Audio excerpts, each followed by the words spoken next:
Do you crave more? More aliveness, more fun, more pleasure, more power, more purpose. Welcome to Yes Woman, the show for women who know you are here for more. I'm Karen Rockhind, CEO of the Institute of Women. With my master's degree in positive psychology, I have helped tens of thousands of women say yes to their biggest dreams and truest desires. Here we have real conversations to stop pretending and to start saying what we want. Yes to the dreams we've delayed. Yes to the voice you've quieted. Yes to the wealthy, healthy, sexy life we crave. Yes, woman, welcome to the show. If there's one thing that we as women are going to need to get a lot better at in order to fulfill our dreams, our desires, our potential, have the lives that we want, it's audacity. You know, that feeling that you get when you look at another woman and you're like, who the hell does she think she is? And then there's some part of you that resists it, that rejects it, is like, ugh. So years ago, I joined my first women's group of women entrepreneurs. There were like 200 of us women in this. And we were maybe 3 weeks into the program, and this woman makes this Facebook post. I'm writing a book. It's going to be a New York Times bestseller. I'm making $1 million this year. I'm this, I'm that, I'm this, I'm that. And I'm like, ew, who does she think she is? Ew. And I couldn't help but look at the post and look at the post and look at the post and read it again and read it again, because she actually had something that I wanted. She had the audacity to claim her dreams and claim her desires as reality. Now, some people would hear that and think she's absolutely delusional. Some people would hear that and be so inspired and like, yes, you get to have that. Me too. Yes. Some people would hear that and be like, feel really confronted by it, right? I was new in the group. I was new in the women entrepreneurial world. And I'm like, aren't we supposed to be in here and saying, I hope I'm going to reach that? Or how do I reach that? Asking the questions, like maybe having a little bit more humility. And she came right out. We were brand new in this thing. And she comes right out and claims it. Now, what that did inside my body, and you can feel into your own, if a woman basically walks into a room, let's say you're having a holiday party, and she walks in, she's like, my book's going to be a bestseller. I'm making $1 million this year. My marriage is amazing. Our sex life is incredible. Life is so good. My kids are great. Just notice in your body, do you get an ick? Now, when I talk about this, I've talked about this recently with a friend of mine, and she's like, we don't know. We don't know that someone really makes that money. We don't know, right? Like in the women entrepreneur space, a lot of women post how much money they make, how much money they make. Is it true? I don't know. Probably for some of them it's true. Some of them it's not. Who am I to question? What is true is that there are women who have the audacity to claim their desires as possible. Whereas most women, and I've now worked with thousands of women, most women, at least at the start of working together, have a lot of, I hope, maybe this will happen. I would love to see if this could happen. Do you think that maybe we could? I don't know. But what if it fails? But what if I don't have it? But what if I get rejected? Now, all of that is totally normal and all that is totally human. And I'm going to get into that because the reason that we don't have the audacity is because those other voices, that other fear voice, the trauma in our body from years and years and decades and generations and lifetimes of women being told who we're allowed to be, what we're allowed to be, what we're allowed to have, all of that in your own household, in your religion, in your culture, in community. So that's a very real thing in your body. But what we have to start understanding is that if we don't embody that we are that woman who will create those things, if we don't start seeing, this book is a New York Times bestseller. Oh, yes, I will be singing on that stage. Oh, yes.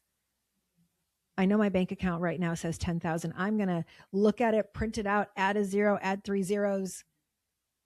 If we don't believe it ourselves, then why would anyone else believe it about us? Why would anyone else give us the opportunity to write the book if we don't think that it's a book worthy of a bestseller? If we don't think that it's a book that should get in the hands of every single person who needs it? If you're writing a book, one of my clients right now is writing a book about her journey with a very particular illness that her children have had and that she's like really managed and advocated for and worked with. I mean, she's like this incredible, incredible woman. I will definitely have her on the podcast. But if she doesn't believe that every single parent needs this book, if she doesn't believe that every single woman, every single mother needs this book, if she doesn't have the audacity to believe that, then she shouldn't even write it. Right? We tend to say, like, if it just gets in the hand of one person, I'll be happy. Yes, that is, you can hold both. Yes, if we can change one person's life 100%. And the audacity to actually know that every mother needs this, that every mother who has a child with any diagnosis needs this. And so when I was in that women's group and this woman comes right out, right? It's like, it's as if we're like, we're having tea. We're just meeting each other. We're just saying hello. And she's like, hi, I'm amazing. And my innards were like, yuck. And that yuck I had to use as a mirror for why am I not standing in my amazingness? Now, listen, you might say, well, I'm humble. We don't need to like advertise it like neon. You might even think maybe she's she's really insecure and that's why she needs to say it. Having now experienced this in my body, this kind of deep knowing, right? I actually talked about this on the last episode. Higher than desire is a knowing in your body of who you are and what you're meant for, and that you're here for more, that you're here for big purpose. You're here for big dreams. You're here for, there's a future self that's calling you forward. There's a future self that's literally putting her hand out to you and saying, come here, darling. And holding on and absolutely holding the knowing, taking her hand and holding the knowing that that's who you are, that it's not arrogant, that that's actually why you came on the planet at this time. But we're afraid to be audacious, right? Like as women, like we're afraid of having other women give that reaction to us. Like, I don't want to give another woman the ick. Ugh, I don't want a woman to feel uncomfortable around me. Oh, I don't want to make people feel bad. Oh, I don't want to come across too greedy, too needy. Ugh. And then here's the good one. Ready for this? What if I don't actually do it? What if I don't write that book? Oh, if I tell people I'm going to be a New York Times bestseller and then I don't become one. Oh, the shame. I'm actually someone who used to keep my dreams to myself because the potential future humiliation was so painful. It was so painful to think about and feel. It was like pre-humiliation, right? Like if there's pre-ejaculation, this is pre-humiliation. And that pre-humiliation felt so bad in my body that I could only imagine what actual humiliation I was going to experience if I didn't actually finish the book. And so I'm not actually going to tell anybody about it. And that was my philosophy for a long time until I almost died, right? Until someone robbed me at gunpoint and then was like, oh, what's worse, feeling the embarrassment of not fulfilling a dream, or die knowing that I never tried?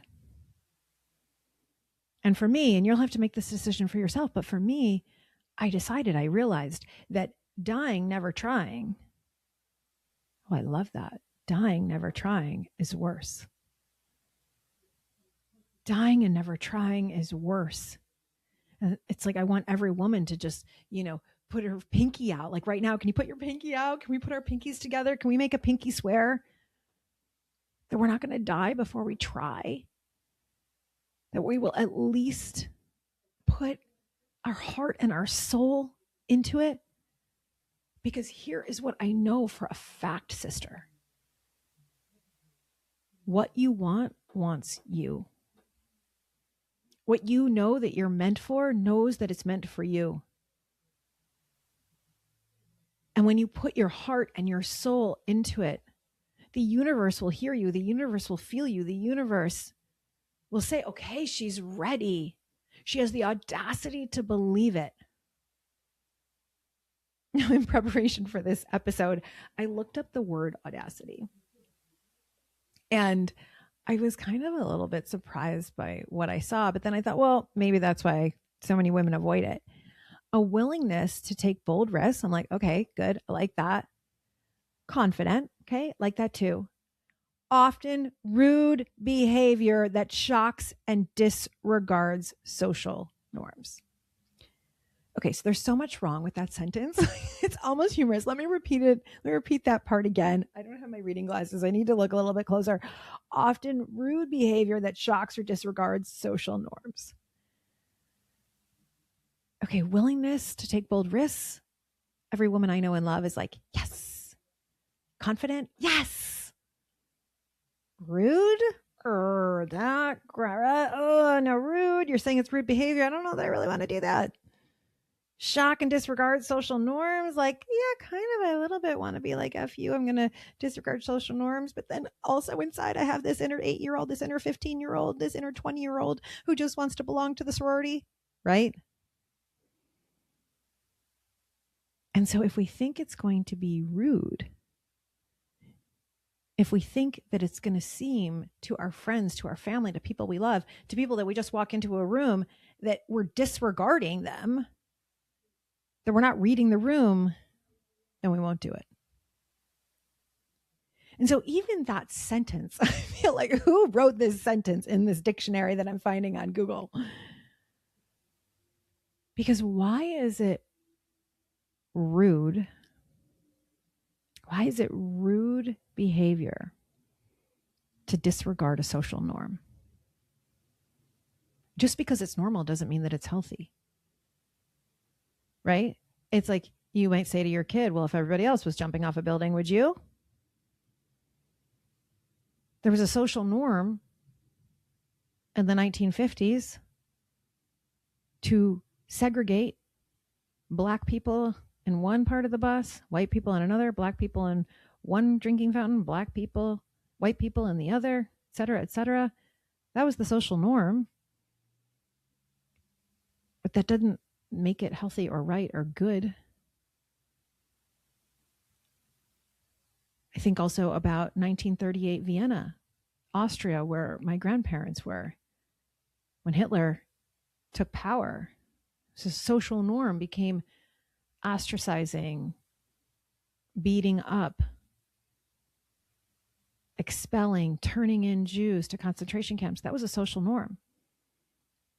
Thank God for the people audacious enough who took a bold risk to save some Jews. Thank God for the people who were audacious enough to break the social norm when it came to civil rights in the 1960s. Thank goodness. And so we need to take apart this definition and say bold risk, yes. Confidence, yes. Break social norms, yes. But that is not rude. Now, another way to think about it would be if we redefine and we say, we're okay being rude when it's for the greater good. Right? If it's for the greater good. And if I think about that woman who actually came into this Facebook group and announced how successful she was going to be. And I think about, like, recently I came across a coach online who talks about, and I made $10 million last week and I'm on track to make $30 million this year. And like, there's part of me that has such an ick around it. And then part of me was like a craving, like, I want to make that much money. Right? Like, imagine all the good I can do in the world with it. And that society says, oh, it's rude for her to share that. Maybe it's her being audacious enough, right? Even though people who are like, oh, she's lying. I don't know if she is or she isn't. I'm just going to trust that she's telling the truth. it's good for her. She's breaking a social norm about what a woman is allowed to earn, what is allowed to make. That doesn't make it rude. Or can we own, okay, rude maybe is not so bad? I've been thinking lately that I'm going to reclaim the name Karen. I should do a whole episode on this because when I go to order a coffee and they're like, what's your name? Now, I do have my goddess name, my priestess name, Carina. So sometimes I'll give that. But my birth-given, God-given, beautiful name is Karen. Yes, it's spelled differently, but it's Karen. And society has decided that being a quote unquote Karen is bad. There are some things that they designate to this Karen caricature around racism that, yes, are bad. But it's also been characterized that a Karen, quote unquote, like, oh, you send your meal back, you ask for a manager. Yes, I ask for a manager. You're right. You are right. Recently, my best friend and I went to a hotel. She took me for a night at the spa. And there was so much noise outside of our hotel room. There was like some sort of like window washing on a Friday night. It was so loud. Darn straight, we asked for a different room. She's paying all this money for us to be in the spa. Why would we want this crazy noise right outside of our bedroom on a Friday night when we're there to relax? Darn straight. Karen was being a Karen, quote unquote. I'm reclaiming the name Karen. Darn straight. Karen was being assertive. Karen was being audacious enough, willingness to take the risk of the people at the front desk not liking me and asking for what I wanted. A couple of weeks ago, I was out to brunch with friends, and I always order our families, and I'm out to brunch as families with friends, and I order my hash browns well done. Always. I love them well done. And they came and they were literally raw inside. Like the top was like a little bit crispy brown, but the inside was raw. So sure enough, I said, hey, can you make these more well done? I sent them back. Should I just eat the thing that's raw potato that I don't want? Like, that's ridiculous. Why have we decided that a woman who actually asks for what she wants and stands for it, a woman who is being audacious, is rude behavior? Now, you can do it in a kind way. You can do it in a rude way. But if you're being kind, being firm, right? We know from research that when a man is firm in corporate, it's considered smart. It's considered leadership. When a woman is being firm, it's considered aggressive. But we are the ones who get to change that. And so women, we get to change that right now in ourselves. It is time for us to not give a flying frick if they think that us being confident, us taking a bold risk, us being in our knowing about our dreams and our desires is rude. Or it's simply, we get to decide that this is the path, because I am telling you this. After years, I've been doing this work now with tens of thousands of women for 15 years. I have been blessed and privileged to get to keynote Amazon's Women's Conference, Capital One's Women's Conference, New Jersey Conference for Women.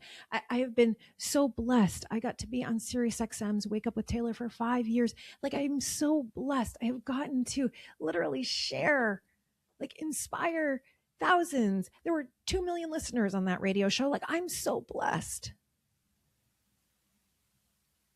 And every single one of those opportunities I got because I was audacious enough. Ready for this? I was audacious enough to ask for it. I was audacious enough to go for it.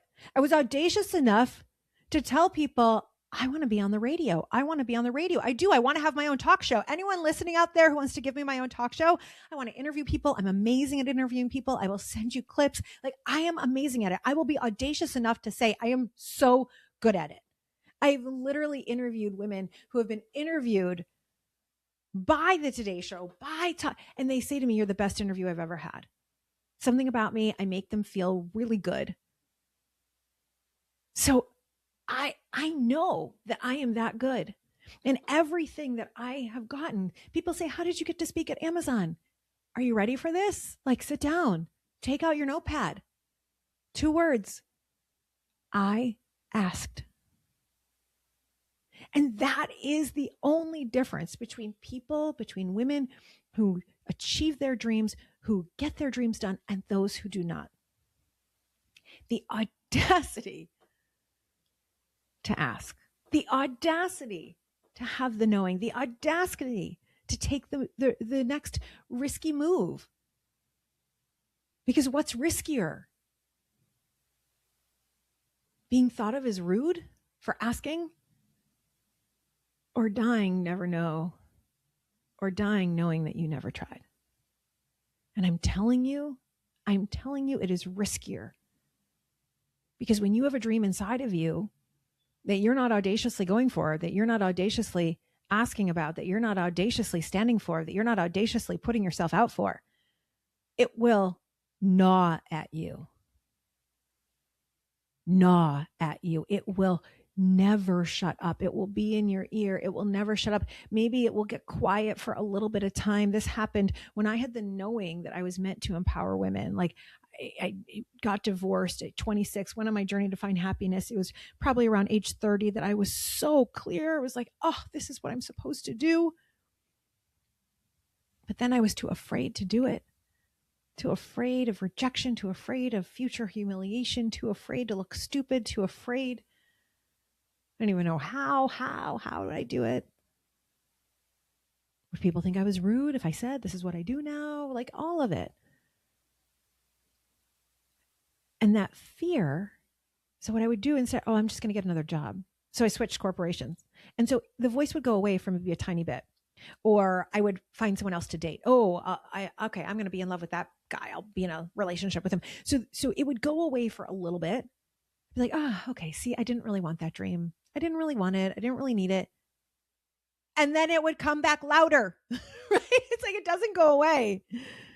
It's like, I went to this talk once, Oprah was speaking on stage, and she talked about how the dream inside of you, you'll be like, it's as if you're walking down the street and a little pebble falls on your face. And you're like, oh, okay, well, that was annoying. What was that? And then you keep walking and you don't pay attention to it. So now like a rock falls and you're like, hey, what's going on? Why is the rock falling? But you don't pay attention to it. You don't give it enough credence. And so you keep walking. And then finally a boulder falls on you. And then you're laying on the ground and you're like in so much pain and you've broken bones and you're like, oh my God, my life sucks. Why? And it's like, you didn't listen. The voice will not shut up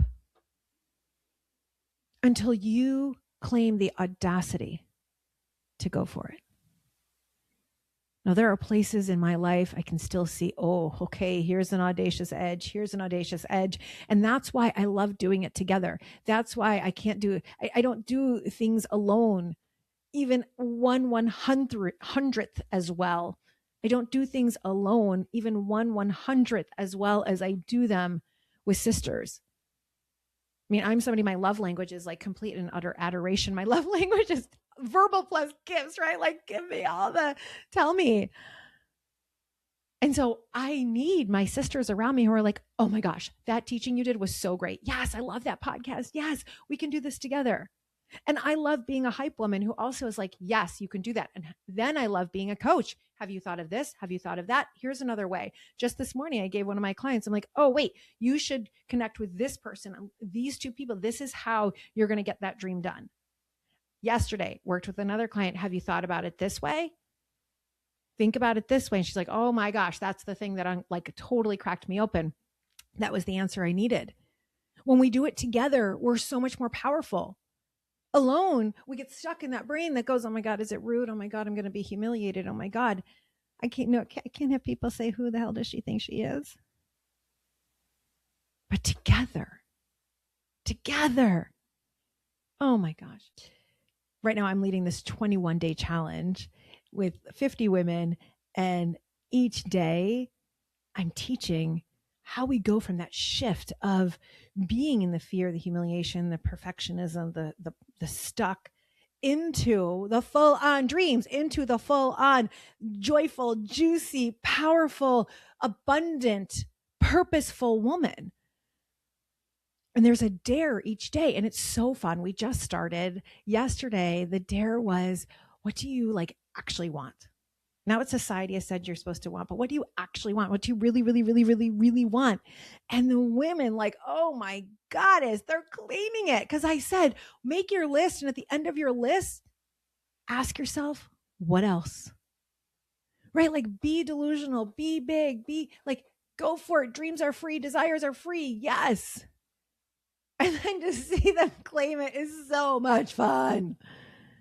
And then we take each other higher, and we take each other higher, and we take each other higher. Actually, this weekend, I had this experience. This weekend was my cousin's wedding, and I went to this wedding. It was so beautiful. And once the dancing started, I don't know what came over me, but I just started going absolutely crazy. Like, I was letting loose. My arms are flying everywhere. I'm like, yeah. My head is bopping every song. I did not get off the dance floor. I'm almost twice as old, right, as the bride and her friends. And I'm just like, right? And I'm having so much fun. And the more fun I have, the more fun I have. I think I danced out like 3 years of some pain and trauma that's been in my body. I just let loose. And these other women, like, cousins on the other side of the family, were coming up to me, kept saying to me, "You're so fun. You're so inspiring." I'm like, well, come dance with me, right? And so I went up to one of these women who was saying that to me. I'm like, well, come on, get up, dance with me. And she's like, oh, my feet hurt. So I'm like, all right. So she's bopping in her seat. I go, no. Even sitting down, I don't need her to get up on her feet that hurt. I take her arms and I stretch her arms all the way. And then I'm dancing with her arms like this, right? Like, because why do women like just do a little dance? Because we're confined, because we're afraid to be audacious. We're afraid to take up space. We're afraid that other people will say, oh, who does she think she is? She's so full of herself. Well, sister, if you're not full of yourself, who's going to be full of you? I want you to be so full of yourself that you have so much that you can pour over. Right? Like, because I know that when you're full of yourself, what you're full of is joy and love and passion and purpose. And that you're going to be so full of that love and that joy and that passion and that purpose and that abundance that it's going to spill over into others. I know that you're here for a purpose. I know that you're here to make a difference in the world. So yes, be full of that. Be full of that. In fact, more women being full of that is exactly what we need. Can you imagine a world where women are pouring over instead of dancing so small? Can you imagine what we're going to teach our children by women in our 40s, 50s, 60s, 70s dancing like that? And we're not going to abide by societal norms that says that an older woman is supposed to be. Screw that bullshit. You want your dreams? You're going to get audacious. You want your dreams? You're going to open up your arms. You're going to dance so big. You're going to dance out. You're going to close your eyes. I mean, gosh, get yourself to my Woman Rising live event in person so I can dance it out with you. And right now, but that's not coming up for like 6 months. So right now, get yourself into more Audacity. Get yourself into this 21-day experience. It's considered a 21-day experiment of you being your audacious self, of you actually pushing yourself 1% more each day, of you actually like looking at and healing the parts within that are afraid to be big, afraid to be bold. Because even the women in it who are big and they're bold, even the women in it, it's a range. Some women who are like, oh, I've been depressed the last few months, or I've been playing small. And some women who are like, yes, I'm an entrepreneur. I make 6 figures, multiple 6 figures. I just know there's still an edge and I want to go to the edge. When we're around each other, we take each other higher and higher and higher. And we know that there's nothing that we can't do. If you're blessed enough to have a night like I did the other night where you just let loose on your own and you don't care and you're dancing alone, like that is the epitome. That's the ultimate. And that's what I want every single woman to get to. But the way I get there is with my sisters, and then I can launch on my own. So that is open. It's only $30. Like, get your cute tushy in that right now. Go to KarenRockheim.com/Audacity. At the very least, get yourself into the Woman Rising Facebook group. where you can see some of the dares that the women are doing. Let yourself get inspired. But then join. Don't sit on the sidelines and watch us. Join us. It's an experiment. See what happens. So with that, my love, I hope you loved this episode on Audacity. I loved doing it, and I want to get audacious with you. Make sure that you are hitting download, you're hitting subscribe, you are sharing this with your friends, you're sending it to your sister-in-law. Like right now, go send this episode to your sister-in-law. Go send this episode to your colleagues at work who you know are ready for the promotion, who you know want to go big, who you know are ready to leave their jobs and go for their own business. Send it to your entrepreneur friends who like are ready for their next level, because you know that audacity is the thing. And with that, my love, may you live purposefully. May you love yourself. May you say yes to life, yes to more. And may you love your life. Bye for now.